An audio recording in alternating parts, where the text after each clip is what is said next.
Welcome to the look ahead for Wednesday, the 8th of November, with me, Fiona Cincotta, Senior Market Analyst at City Index.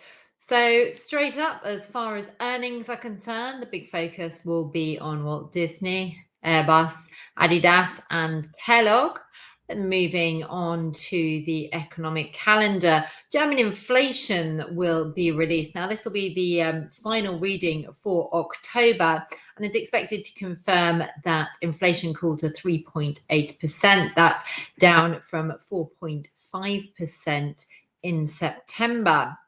Now, we're seeing that inflation, that would mark the lowest level for inflation in Germany since 2021, as the economy is really starting to show signs of struggling. Here we can see this chart represents the decline in inflation that we can see there against GDP achieved by the German economy. Now, I mean, just today we had industrial production figures out of Germany, which were much weaker than expected, falling 1.1% month on month. That was below the 0.1% forecast. That came after German manufacturing PMI figures last week again showed a very deep contraction in the sector. So we're seeing more and more evidence that particularly the manufacturing sector is acting as a drag on the Eurozone's largest economy.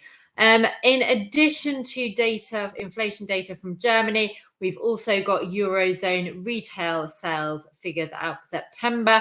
They're expected to fall again by 0.2%. That was after a deep fall of 1.2% in August. Now, again, this is a sign of a weak consumer within the Eurozone region, as they've had high inflation, but also now they've got that record high interest rate of 4% that they're also dealing with.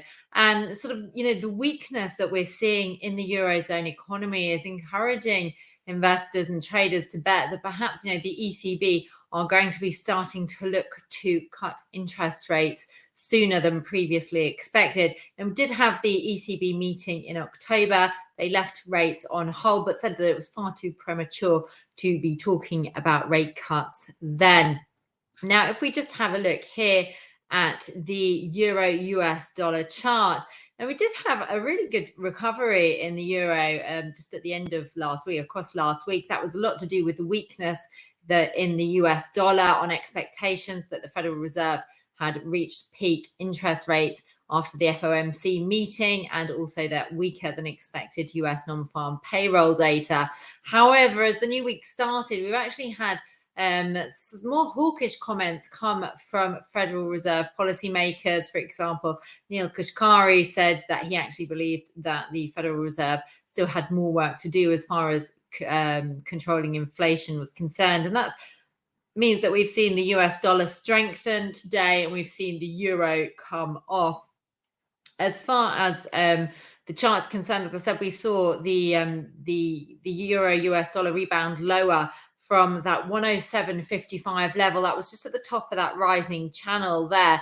It's just testing at the moment support around the 106.90 level, which is the October high. And if we see a fall through that, then we will expose there the 50 SMA around the 106.30 level. As far as what buyers are going to be looking for, we're going to need to see a rise above that 107.55 level in order to expose the 200 SMA around the 108 level.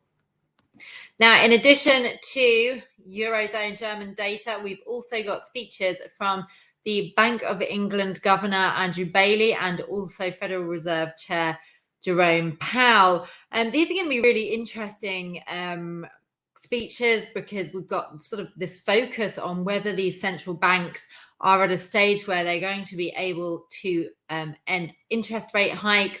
We had the Bank of England meeting last week, and as well, they left rates on pause and hinted that there would be no more hikes, but did suggest that rates could stay high for longer, given the 6.7% inflation in the UK at the moment.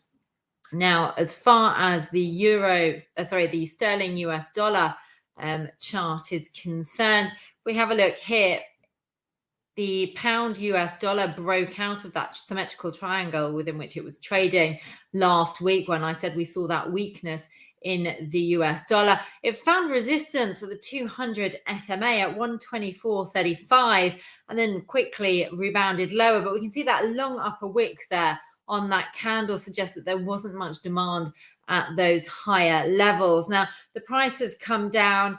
It is currently testing the 50 SMA there at the 123 level. If we do see a breakthrough there, it'll expose the 20 SMA. As far as what buyers are going to be looking for, we're going to need to see a rise over that 200 SMA to create a higher high. I think that does look like quite a challenging move. But again, if we do hear a dovish Federal Reserve Chair Powell tomorrow, and a rather hawkish Bank of England Governor Andrew Bailey, then there is a potential there. But I think realistically speaking, that 200 SMA is going to be a very challenging obstacle for sterling US dollar to overcome.